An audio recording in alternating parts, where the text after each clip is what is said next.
Bakunzi ba Ntengimwe ndabaramukije amahoro y'Imana abane namwe muraho murakomeye jewe ndashima Imana cane murabona yuko uwu munsi nicaye mu biti ariko naje kuganira namwe kubera ko simba ngomba ko mwicwa n'irungu kandi mba nkeneye yuko tuganira ku bintu n'ibindi.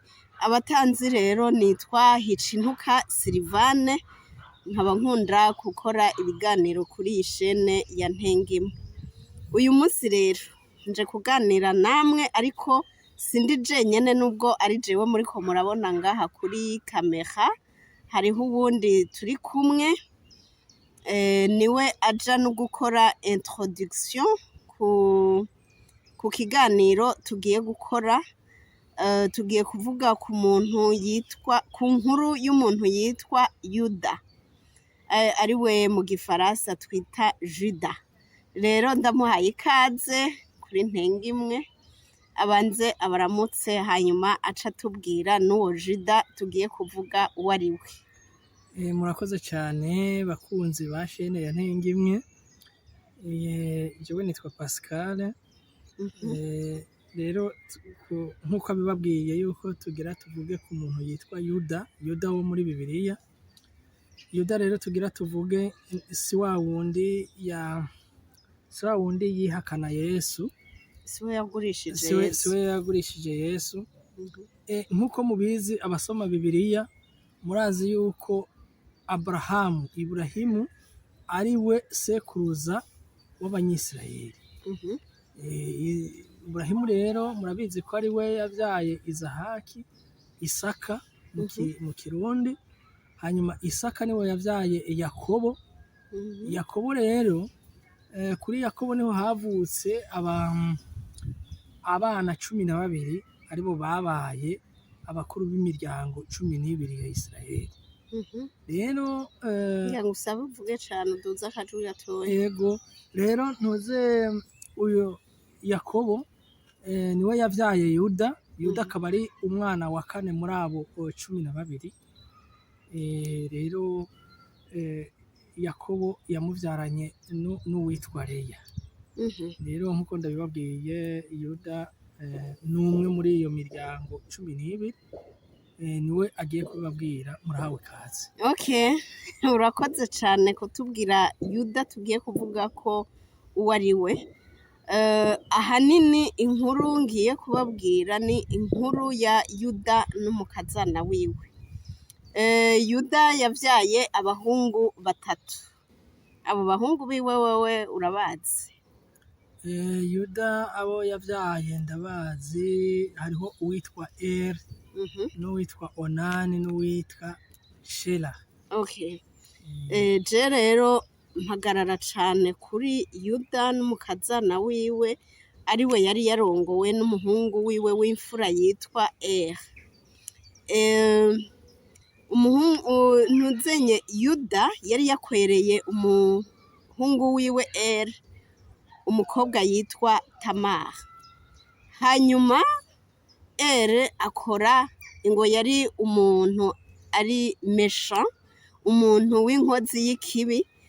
Hanyuma Imana ntiyamunezerererwa aca arapfa. Amaze gupfa rero mu migenzo yabo umuhungu umuntu iyo apfuye agasiga umugore baca bamuha muramu we akiri umusore agaca amugira umugore wiwe. Hanyuma amaze gupfa Tamar yaciye arongorwa n'uwo muhungu agira kabiri yitwa Onani.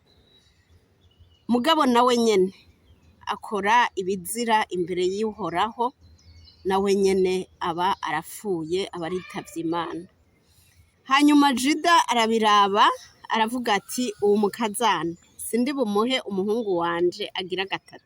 Umuhungu yagira 3 yitwa Shela.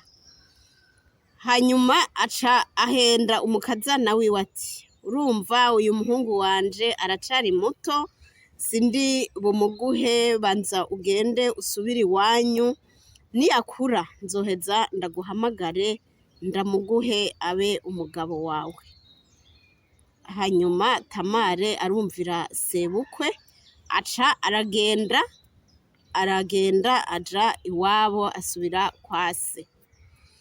Wa Mutamare yagiye kwa se ararindira yuko bazomuha Shera ngo amubere umugabo, arahebura.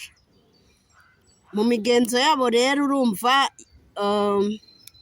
sobukwe ataguhaye uruhusha nta wundi mugabo wasubira kwemererwa ko agutwara.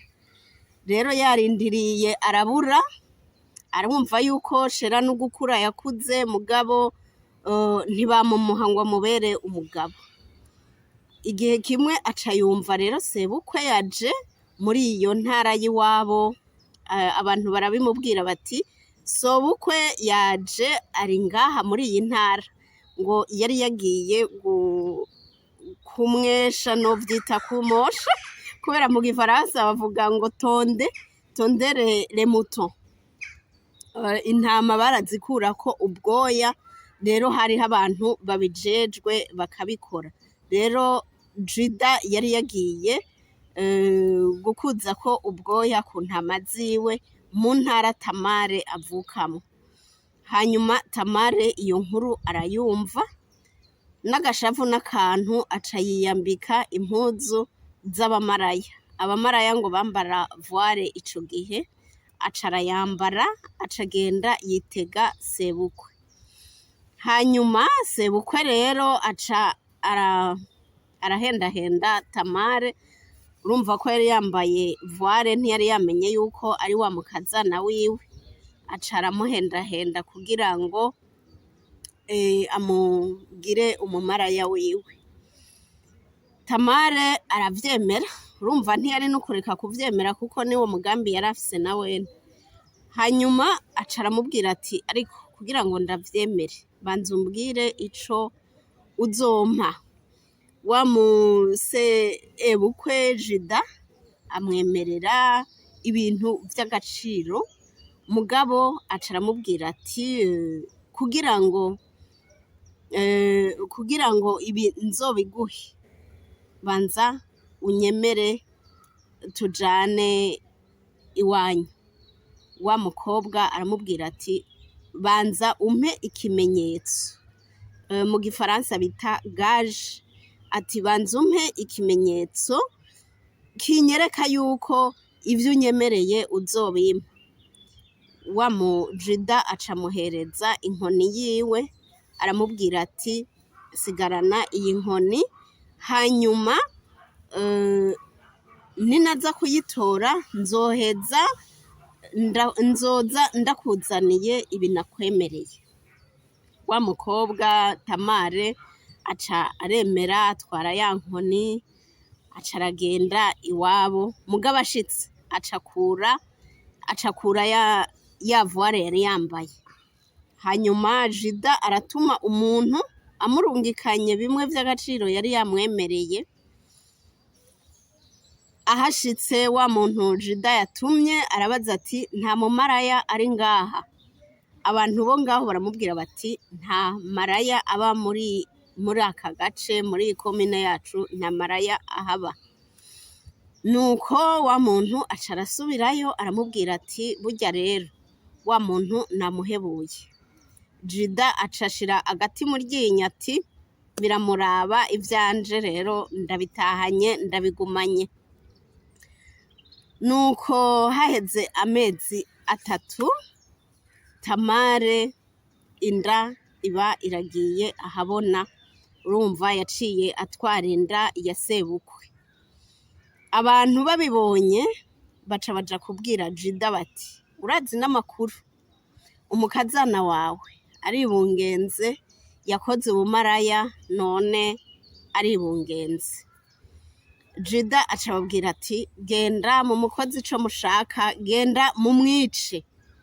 Hanyuma baca baraza bafata Tamare baramusohora bamujana aho bicira abantu bakoze ivyaha nk'ivyo, mugabo sebukwe nawe yari ahari. Tamare aca aravuga ati umviriza rero imbere y'uko munyica mubanze mumenye nyene ino nkoni uwo ari we, hanyuma Jida ari we sebukwe yari ngaho, urumva aca arabona ya nkoni, aca arabona yuko ari iyiwe, aca aramaramara, aca aravuga ati imbere ntimumwice nimumureke kuko icaha kimuhama nanje kirampama. Inkuru rero ya Tamare na sebukwe ikaba igarukiye ngaho. Mugabo nagira mbaze Pascal turi kumwe, ndakubwiye iyo nkuru ya Tamare wewe wumva ikwigishije iki canke itwigisha iki kuri wewe? Jewe iyi nkuru ya Tamare ico inyigishije nuko hariho imigenzo, hariho abantu bakoresha simbe no byita ngo n'ubwenge, bakoresha ndabyita ubwenge kugira ngo bashike ku bintu, ububeshi kugira ngo bashike ku kintu. Rero novuga ko Tamare yabaye nk'uwo twokwita mu rumwe tuvuga mu rurimi rw'igifaransa ubu esco. Rero ijambo ry'Imana numva ryigisha nuko twoba abantu bataraba benshi, abantu nyene bagendera mu nzira nziza. Nuko vyagenze uko Tamare urumva ko yakoresheje intuzeye uburyo butari bwo gushikira uwo muntu uzeye uwo sebukwe.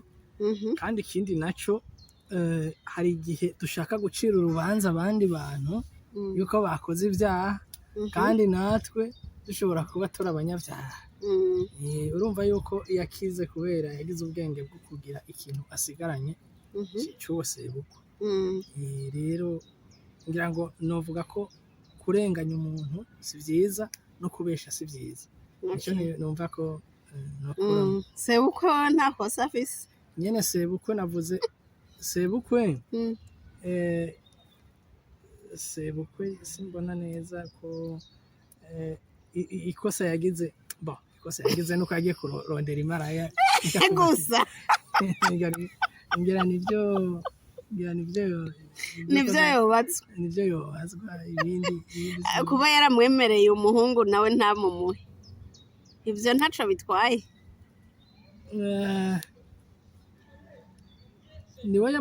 Sinakurikiye neza. Urumva niwe yamumwimye canke umuhungu yamwanse? Oya, niwe yamumwimye kubera yarabonye ati abahungu babiri banje bose barapfuye, uwa gatatu rero reka ndamubeshe ko nzomumuha agende kuba arabaye iwabo, niyakura nzomumuha. Mugabo ararindira arabura. Mugabo reka twumvikane, urashobora no kuvuga uti uyu muntu ashobora kuba atera imikoshi, reka anako gasigaye ntigapfe kuko bangahe ba mbere ahubwo yagize ubwenge da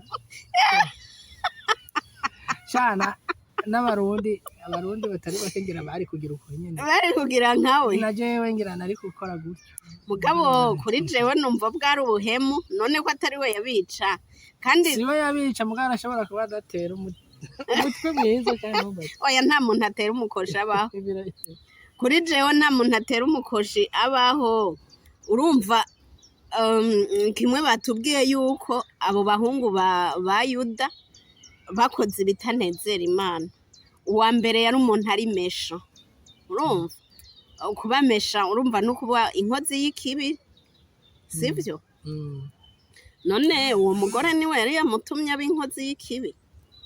Sindavyibatse. Si we yari yamutumye, mugabo urumva apfuye ngira ngo no mu migenzo y'ikirundi. Aha je navuye muri ivyo ntoze vyo muri Bibiliya, vyo muri Bibiliya uja mu buzima bisanzwe. Mu buzima busanzwe nawe uvise abana batatu ukabona umuntu nta n'umwuzukuru asize, babiri barapfuye, uwa gatatu ngira ngo bavuga uti reka mbanze mpindure da mbanze uri kurikurayo kubera uri umugabo. Urumva jewe nanje ku bwanje, urumva ku bw'abo bahungu kubera bakoze ibitanezera Imana, nabone bakoze nabi kubona barapfuye kandi ingero y'icaha ijambo ry'Imana ritubwira yuko ari urupfu, ingero y'icaha n'urupfu. Urumva uwa mbere yapfuye kubera ari mesha. Hama umuhungu wa kabiri na wene yakoze ibitanezera Imana. Ico kintu yakoze ndahamagariye abantu muriko muraraba kino kiganiro muje gusoma Geneze chapitre 38 muraja kubona ico caha Onane yakoze. Ni Geneze ni itanguriro igihimba ca 38 muraja kubona ico caha yakoze catumye adahimbara Imana. Urumva yase kuvyarana na Tamare umugore wa mukuru wiwe yaravyanse. Rero ivyo vyamubereye icaha hanyuma nawe acarapfa. Jewe ku bwanje sinovuga ngo Tamare atera umukoshi, vyose vyavuye kuri abo bantuze, kuri abo bahungu. Urumva umwe yari mesha, uwundi nawe yemerera se ko agiye kuba umugabo wa Tamare, mugabo ntiyaba umugabo vy'ukuri. Ntiyashikije ivyo umugabo yategerezwa gushitsa mu rugo. Nje numva atakosa Tamara afisemwo ngaho kubona barapfuye. Hanyuma wa gatatu nawe urumva se w'umuhungu agira gatatu ariwe Juda, ariwe Yuda nyene agaca abesha ngo azomumuha, hanyuma ntiyamumuha. Hagusezerana ntushitse wowe uri co usezerana, niko ndavyibaza. None nanje ndakubaza akabazo. Urumva ko Tamari na Yuda barahuye. Kandi nibaza ko ashobora kuba mu nyuma yarabaye umugore wiwe. Vyoshoboka sinzi. Ubandanije ugasoma baravyaye uwitwa Perezi. Tamari na Yuda. Ngira n'uwo mwana nyene canke n'abandi baje mu nyuma. Baravyaye umwana. Uwo mwana bavyaye niwe bagiye baravyarana bashika kuri Dawidi. Niwo muryango wa Yesu. Aho hantu nta kantu katameze neza karimwe muri iyo muri ico gisekuru ca Yesu, nta kantu k'agasoro bo wumvamwo katari gakwiye kuba karabaye. Agasorobo karimwo kubera urumva ko Tamare na wene sinomusiga amavuta, yagiye kwicira inzira, yagiye kwigira imaraya kandi atarakwiye kuba imaraya. Urumva ngira ngo hariho iyindi nzira yari gucamwo akabwira sebukwe yuko akamubaza impamvu yamwimye uwo muhungu kandi abona yarakuze, mugabo ntiyigire imaraya ngo ace mu nzira itabereye.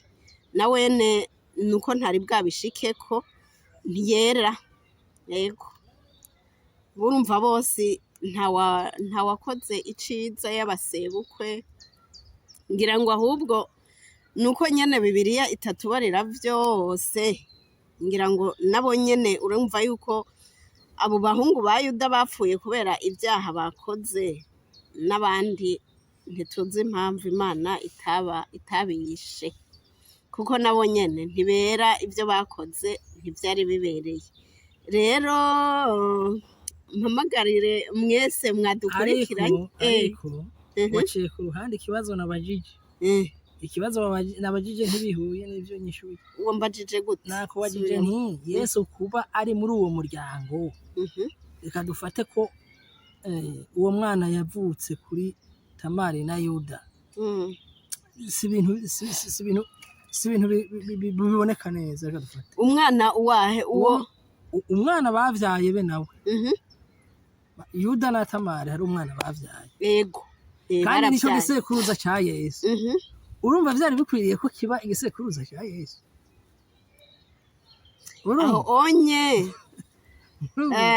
ivyo vyosaba ubushakashatsi bugize bukomeye navuze we uko uvyumva uko jewe ndavyumva birakwiye canke ntibikwiye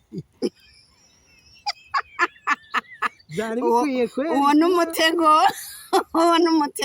uwo n'umutego kuba urazi birakwiye uti kubera iki bikwiye kubera Yesu deja ni umwana w'Imana kandi yemeye kwicisha bugufi si umwana si umuntu nka twebwe yambaye umubiri kubera ko yashatse kwicisha bugufi rero kuba yavukiye muri uwo muri ico gisekuru c'abantu babaye mu vyaha ivyo numva ari ibisanzwe kuko n'ukwemera kwambara umubiri yaravyemeye urumva arazi yajedeja kuvuka kubera ko abana b'abantu twari dufise ivyaha rero kuba yaraje kuducungura akemera kuvukira mu muryango w'abanyavyaha numva ataco vyishe nibisanzwe ahubwo iyo avukira mu bantu bera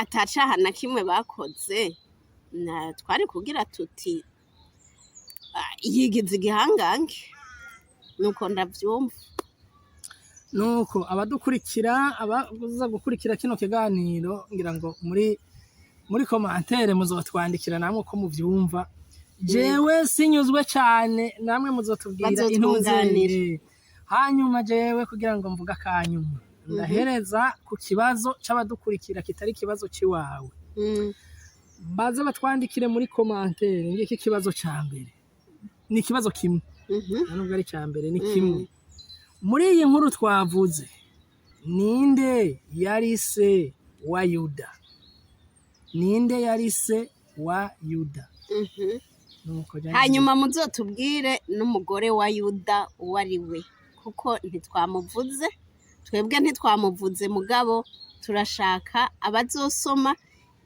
ijya Geneze 38 muzotubwire umugore wa Yuda uwo ari we nuko tuzosubira ikindi naco muzonatubwire muri abahungu ba Yuda Tamare na Yuda uwoba yakoze ibidakorwa uwo ari we canke uwoba yera uwo ari we nuko munatubarire n'inyigisho muhakuye tuzosubira mugubwe neza bye bye